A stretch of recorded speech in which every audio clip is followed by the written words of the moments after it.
Je vais commencer par de chaleureux remerciements à Alexis Zarka qui a gentiment, en tant que directeur de notre laboratoire, accepté de dire quelques mots de bienvenue et de déjà planter le décor en étant directement sur le thème. Et j'en remercie d'autant plus que, en tant qu'étudiant, j'ai eu vraiment plaisir à lire les 4 tomes dans la collection Les Voix du droit de Gérard Timsit.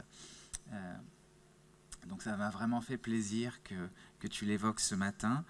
Je tiens également à remercier Chantal Bay qui a aidé à co-organiser ce colloque d'une main de maître. Vraiment, je l'ai remerciée ce matin, elle n'est pas là, mais je tenais à le faire publiquement. Je remercie vivement François Hauss qui nous fait l'honneur non seulement d'ouvrir ce colloque ce matin, mais également de préfacer l'ouvrage. C'est vraiment un bonheur et un honneur pour nous. Je remercierai également les présidents de séance, Stéphane Géry-Vernière, Stéphane Bernatchez et Vincent Forêt, qui nous font l'honneur quelquefois de venir de loin pour présider chacune des 3 tables rondes qui seront les nôtres au cours de la journée. Et puis, évidemment, les communicants qui ne sont autres que les co-auteurs de ce livre et que je présenterai dans un instant. Et un spécial remerciement à Mathieu Robineau qui fera également les conclusions de cette journée et qui a également co-organisé ce colloque. Je dirais aussi un petit mot de la présence des étudiants, en doctorat ou non. Vraiment merci d'être venus, notamment à cette époque de l'année. C'est important pour nous aussi, enseignants, de montrer quel est notre autre métier, je dirais, celui de la recherche, et peut-être d'inspirer des vocations. Il s'agit aujourd'hui d'un colloque de restitution. Effectivement, l'ouvrage est paru le 30 mai dernier et nous souhaitons le célébrer en vous livrant aujourd'hui le contenu de cet ouvrage. Toutefois, pour éviter l'écueil de redire ce qu'il y a dans le livre, même si vous ne le connaissez pas encore, j'ai confié à chacun des communicants une petite tâche qui consiste à revisiter sa contribution à l'aune du concept qui est dégagé à la fin de l'ouvrage, concept que nous avons pensé ensemble, presque coécrit ensemble, mais qui vient simplement à la fin de l'aventure. Voilà pourquoi nous allons commencer par lui, dans une sorte de repas dont on commencerait par le dessert, et puis nous allons remonter, chemin faisant, jusqu'à la première contribution. Ce concept est, vous le savez, un concept de l'école d'Orléans. Est-ce que ça fonctionne bien ? Concept de l'école d'Orléans, c'est le nom que nous donnent gentiment certains amis à l'international, et je fais un clin d'œil à Stéphane notamment, Bernatchez, puisque, vous le savez, il s'agit du petit dernier d'une famille, famille qui a débuté avec la force normative, la densification normative, la garantie normative sous la direction de Catherine Thibierge, même si elle n'aime pas le terme direction, et je la remercie vivement de sa présence aujourd'hui. Alors j'essaye quand même de mettre mon chrono. Non, ça ne fonctionne pas. Bon, c'est pas grave, vous me couperez. La particularité de ce concept de posture normative par rapport à cette famille néanmoins qu'elle prolonge, c'est peut-être sa méthodologie, puisque nous avons travaillé en atelier, un atelier de recherche pluridisciplinaire qui s'est tenu au sein et grâce au soutien de la Maison des sciences de l'homme Centre Val-de-Loire durant ces 6 dernières années. Donc aujourd'hui, c'est le fruit le résultat d'une longue aventure, un colloque qui est à l'image de cet atelier pluridisciplinaire, puisque vous le verrez, se succéderont des interventions en histoire du droit, en droit international, en droit européen, en droit public, en droit des assurances, mais également en théorie du droit, bien sûr, mais également en sciences de l'éducation, en sciences de gestion, en sciences du langage. Alors cette fine équipe d'aujourd'hui, comme l'a rappelé François Host, a commencé à 30. Voici une photo d'étape des Joyeux Drilles, prise ici, non loin d'ici, sous le Grand Chêne. Et nous sommes arrivés finalement à 9, ce qui montre la difficulté d'essayer véritablement de faire de l'interdisciplinaire et du collectif, mais nous y sommes parvenus avec joie. L'idée des postures normatives vient des conclusions d'une autre série de colloques que Aymeric Nicolas, Jacqueline Guittard et moi-même avons initiés. Tenons en parallèle les colloques consacrés à French Theory, comme l'a rappelé Alexis ce matin, les auteurs Barthes, Foucault, Deleuze et l'année prochaine Derrida face à la norme.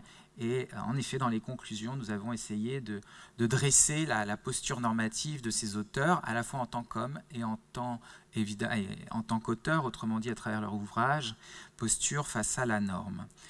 Donc c'est tout un cheminement, vous voyez, qui nous conduit aujourd'hui à cet ouvrage. Ouvrage qui est paru le 30 mai dernier aux éditions Marais-Martin et dont vous découvrez là l'image et le livre ici devant moi.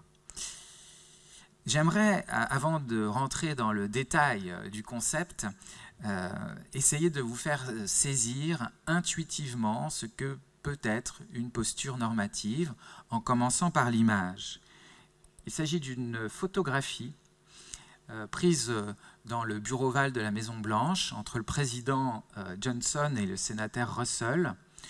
Et on sent ici toute la tension à propos d'un échange en parallèle de la commission Warren qui enquête sur l'assassinat Kennedy.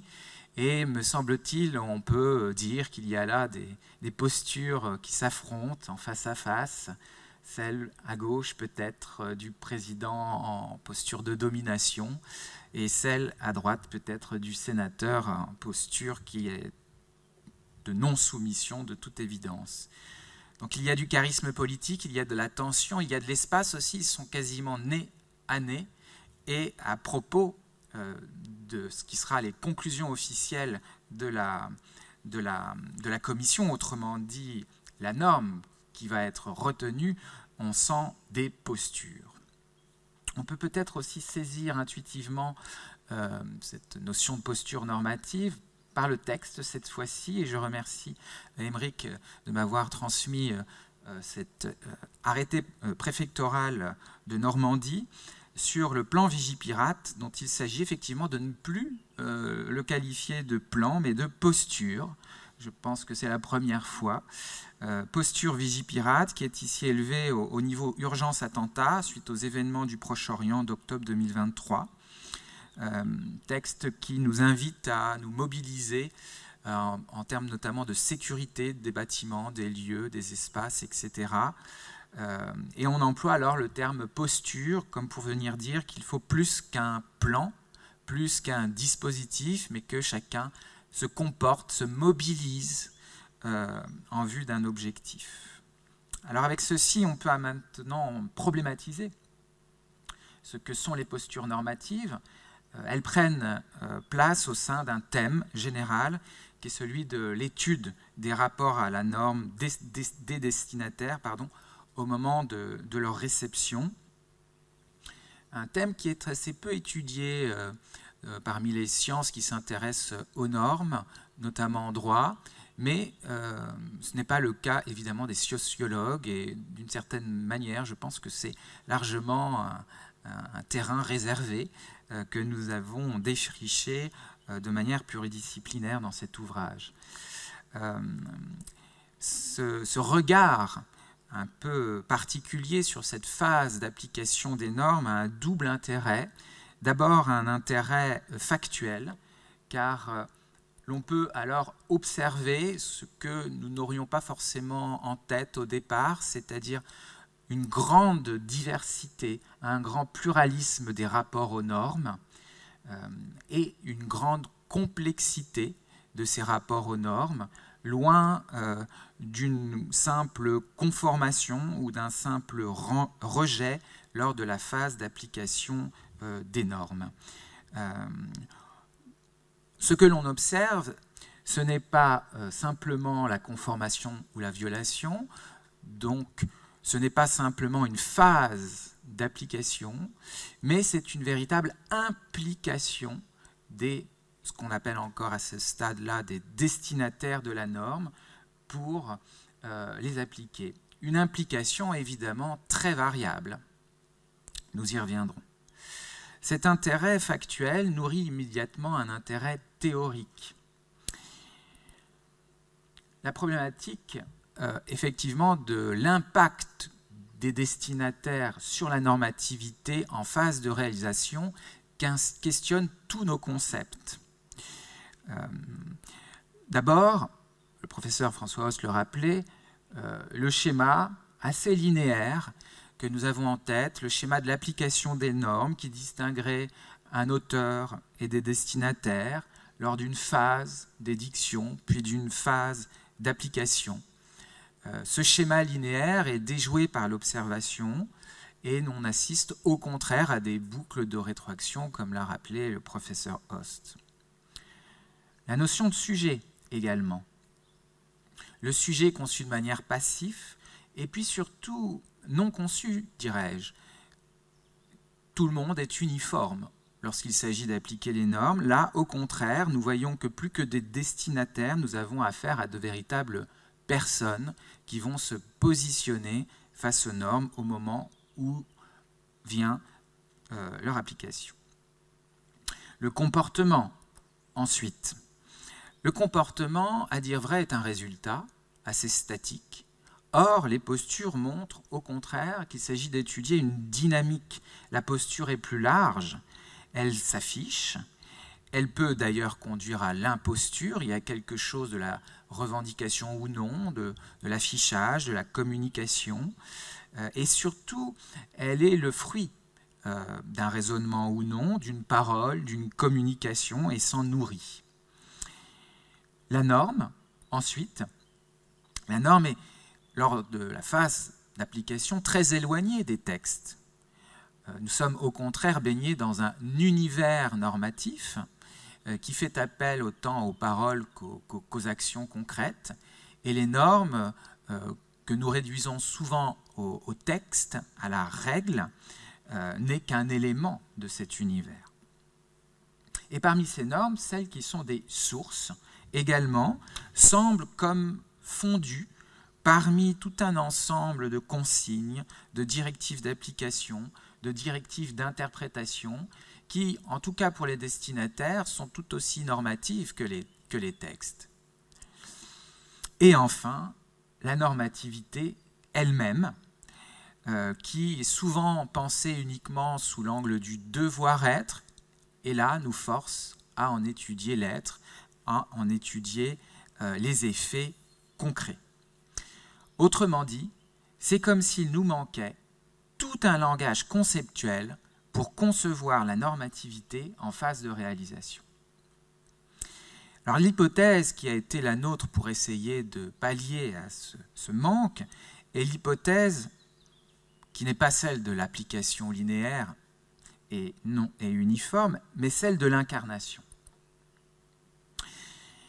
Incarner et pas simplement réceptionner, c'est ce que nous observons à cette phase, précisément parce qu'ils seront amenés à appliquer la norme à eux-mêmes, ce qu'on va appeler plutôt des porteurs et non simplement des destinataires, qu'ils aient un rôle particulier lors de cette phase de réception, ou qu'ils soient tout simplement les destinataires finaux, les citoyens, s'inscrivent dans une variété de rapports dont l'application conforme n'est qu'un type parmi d'autres. La norme ne leur est pas comme un donné extérieur. Au contraire, ils vont la faire leur, l'incarner, la forger pour eux et assurer le passage de la norme de papier à la norme en acte.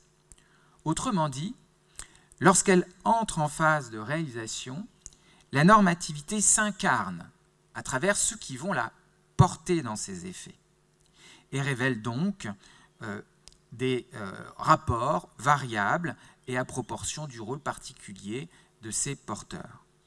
La posture normative se révèle être ainsi une voie d'incarnation de la normativité. Dit autrement, l'incarnation explique et décrit une voie de passage à l'effectivité des normes. Elle en constitue une porte d'accès. L'incarnation renseigne sur ce qui est nécessaire au normatif pour devenir effectif. C'est-à-dire qu'effectuer le normatif nécessite de passer d'un monde, celui du devoir-être, à un autre, celui de l'être, ou plus exactement de l'ordre sensible. Et c'est précisément le rôle des porteurs. Les porteurs de normativité sont les véhicules de ce passage, sont les véhicules qui permettent d'alchimiser ce qui n'était normatif qu'en théorie pour qu'il le devienne en acte. Alors cette hypothèse, on essaie de la démontrer dans la conclusion de l'ouvrage grâce à la synthèse qui est opérée juste avant des 9 contributions présentes en amont. Il y a donc un passage entre la synthèse et la conclusion qui propose un concept de posture normative. La synthèse vient donc reprendre les 9 contributions de l'ouvrage. Ce sont des contributions disciplinaires, regroupées en 3 catégories qui forment le plan de notre programme scientifique d'aujourd'hui et le sommaire du livre. Les 3 catégories sont les postures normatives géopolitiques, pour montrer que les échelles nationales, internationales, européennes, etc., et plus généralement l'espace, importent dans les considérations d'ordre politique. Les postures normatives linguo-professionnelles, pour montrer que dans l'ordre des professions, lorsqu'on réceptionne les normes, le discours et plus généralement la parole est très importante. Et les postures normatives psychosociétales, pour montrer que dans l'ordre social, la dialectique de l'individuel et du collectif est centrale.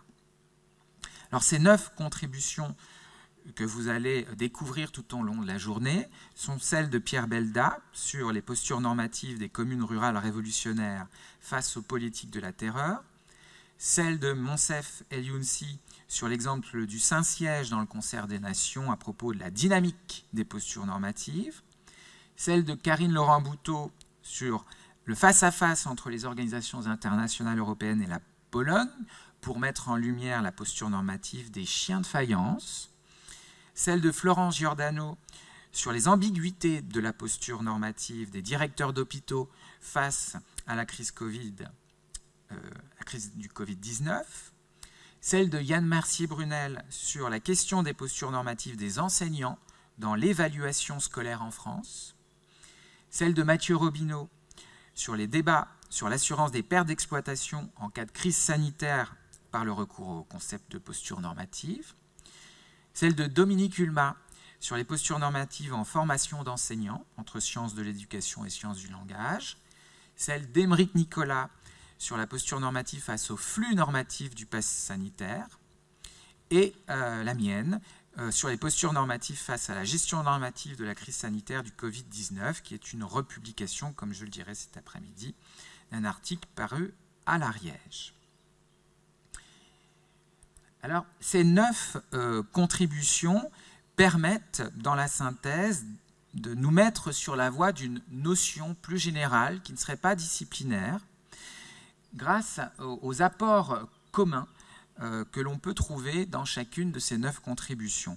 Et pour cela, la synthèse est bâtie de la manière suivante, par rubriques, des rubriques que l'on retrouve dans chacune des 9 contributions, sur la notion de porteur, sur les objets des postures normatives, sur leurs ressorts, sur les types et sur les caractères, et enfin sur les définitions proposées par chacun des auteurs. Grâce à cela, c'est un concept transdisciplinaire qui est proposé dans la conclusion du livre. Transdisciplinaire pour dire simplement que l'on ne va pas s'intéresser à la nature des normes ni à un type de normes, mais se situer tout simplement au-delà des disciplines. Pour faire émerger ce concept, c'est à travers le geste que celui qui a été celui des contributeurs que je me suis permis de m'appuyer. Comment les contributeurs ont-ils fait pour établir les postures normatives relatives à leur objet de recherche? Eh bien, en réalité, les contributeurs n'ont pas immédiatement travaillé sur les postures. Leur objet premier et central de travail a été celui de la norme ou des normes qu'ils ont pris pour objet d'étude. Et c'est au cours de leur étude sur telle ou telle norme qu'ils ont identifié des postures normatives des personnes concernées par ces normes. Et à chaque fois, on constate alors un rapport structurel, toujours identique, entre un porteur et une norme, ou un ensemble de normes, bien sûr, rapport instrumental selon lequel le porteur se tient face à la norme et la norme devient sa cible normative. La cible doit être entendue de manière instrumentale, bien sûr. Elle indique que la norme est prise en considération par le porteur de manière positive ou négative. Et c'est ce rapport instrumental qui augure de l'éventail des types possibles de postures normatives et qui fait comprendre que la posture normative est par définition un positionnement face à une norme ou un ensemble de normes, ou plus généralement à ceux qui norment. Nous pouvons ainsi définir la posture normative qui résulte du concept présent à la fin de l'ouvrage comme un positionnement normateur d'un porteur face à une cible normative par lequel la normativité de celle-ci s'incarne. Alors cette définition est ensuite, je dirais, décortiquée, présentée sous différents angles grâce à des schémas. Voilà, les chiens ne font pas des chats, ça ne vous étonnera pas. Les schémas sont un des atouts de cette école d'Orléans. Des schémas qui vont venir détailler cette définition. Et le principal schéma, évidemment, porte sur le concept. Lors de la conceptualisation des postures normatives, je me suis demandé pourquoi les contributeurs avaient tous attaché beaucoup d'importance à deux des rubriques que j'ai énumérées tout à l'heure de la synthèse, celle des moyens et celle des ressorts des postures normatives. Eh bien, effectivement, c'est que sous l'angle du concept, ce qui permet de comprendre que la posture normative est un positionnement, c'est parce que les moyens et les ressorts des personnes, que l'on va qualifier de porteurs, apparaissent comme ce qui prélude, ce qui va façonner, ce qui va construire le positionnement normateur du porteur.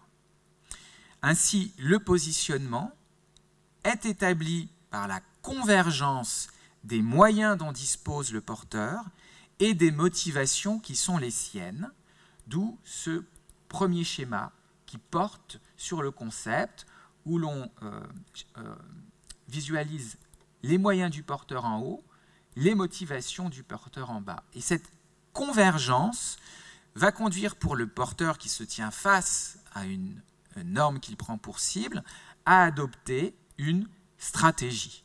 On n'aura pas la même stratégie si on a d'autres moyens ou d'autres motivations.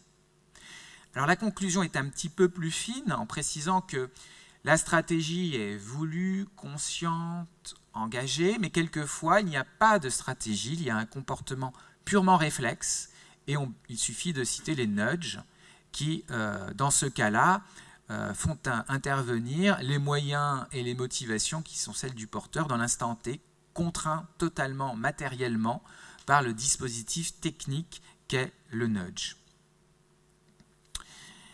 Cette stratégie va évidemment conduire le porteur à se positionner par un type de posture qui va le conduire plutôt à accepter la norme ciblée, de manière variable, certes, mais au final à l'accepter, soit en y adhérant, soit en adaptant un peu son comportement, son positionnement face à la norme, soit en l'amplifiant, ou bien au contraire, je clique à côté, à la refuser par un type de posture critique, de soumission ou de pur rejet. On a donc 6 grandes catégories de types de postures normatives qui laissent place ensuite dans le livre à une infinie variété de déclinaisons, ce qui est rendu visible par les typologies qui sont présentes dans l'ouvrage, sur laquelle nous avons beaucoup travaillé en atelier. Je ne vais pas rentrer évidemment dans le détail de ces différents types. Ce qui est également intéressant avec ce concept de posture normative, c'est précisément qu'elle ne porte pas uniquement sur le comportement, sur quelque chose qui est un résultat statique, mais au contraire, les postures normatives sont amenées à varier. On change, comme l'a rappelé le professeur François Host ce matin, continuellement de posture normative. Donc il est important de schématiser également que les moyens peuvent évoluer, les motivations peuvent évoluer, et autrement dit, la stratégie peut s'adapter à la posture normative des autres ou s'adapter à la norme qui elle-même évolue de son côté, à travers les fameuses boucles de rétroaction dont on parlait ce matin. Et c'est cette adaptation continuelle, si je puis dire, en tout cas cette possible adaptation de la stratégie ou du comportement réflexe du porteur, qui permet de comprendre que l'on va alors varier son type de posture normative et passer d'une catégorie à une autre. La conclusion de l'ouvrage essaie également de fournir un diagnostic, là encore sous forme de schéma, pour essayer de savoir comment est-ce qu'on détermine un type de posture normative. Ce diagnostic porte sur des questions à se poser. D'abord, quelle est l'identité du porteur? Quel est son rôle normatif? Parce qu'on peut très bien imaginer qu'on dresse la posture normative du législateur lui-même. Pourquoi pas? Quels sont les moyens dont il dispose? On peut également questionner, et on doit sûrement, les motivations du porteur. A-t-il des motivations extrinsèques, intrinsèques, par exemple? Quelle est l'influence des contextes? Nous l'avons vu, contexte psychologique, contexte social, contexte politique, qui vont le motiver à se positionner d'une manière ou d'une autre. Une fois qu'on opère cette convergence, on peut alors préciser quelle va être la stratégie conduisant le porteur à plus ou moins accepter ou rejeter la cible normative.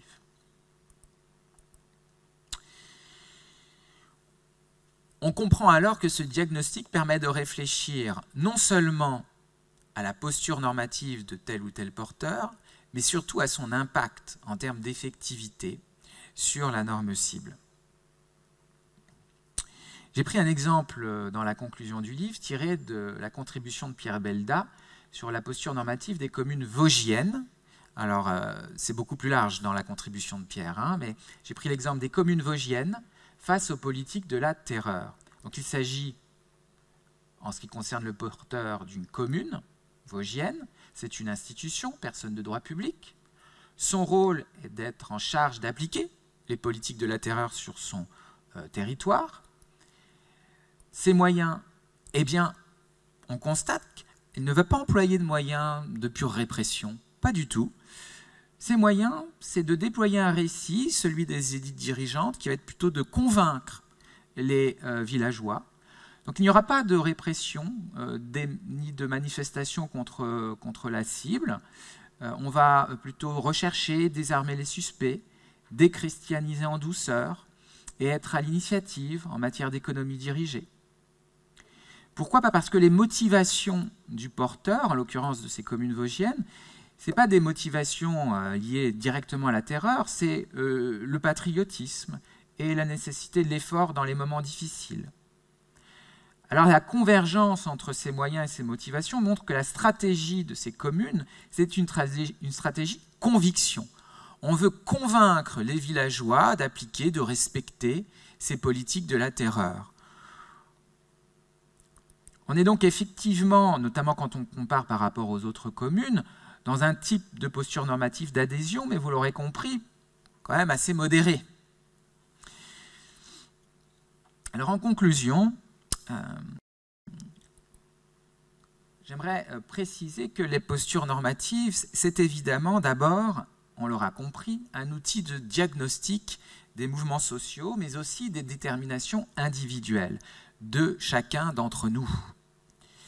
Mais c'est encore le révélateur du pouvoir normateur des individus. En effet, si ce pouvoir normateur n'est pas une source, comme peut l'être une source du droit, c'est en revanche une variable très puissante d'effectivité des normes. Autrement dit, ce que révèle la posture normative à travers ce pouvoir normateur, c'est notre prise de conscience de notre responsabilité. Il ne tient qu'à nous de jouer ou de déjouer la norme, pour reprendre le concept de jeu mobilisé ce matin, de faire ou de défaire les normes. Et ce concept peut inviter à aller en ce sens. L'exemple sera nourri à travers les 9 contributions qui vont désormais prendre place sous la forme de 3 tables rondes, réunissant les auteurs de chacune des 3 parties du livre. Et nous commencerons après une toute petite courte pause de 10 minutes avec la première table ronde sous la présidence de Vincent Forêt, qui est professeur à l'École de droit de Sciences Po Paris. Donc je vous invite d'ici 5-10 minutes, juste le temps de prendre un café, à vous installer à la chaire. Je renouvelle mes remerciements et j'espère que vous passerez une bonne journée et un bon colloque. Merci.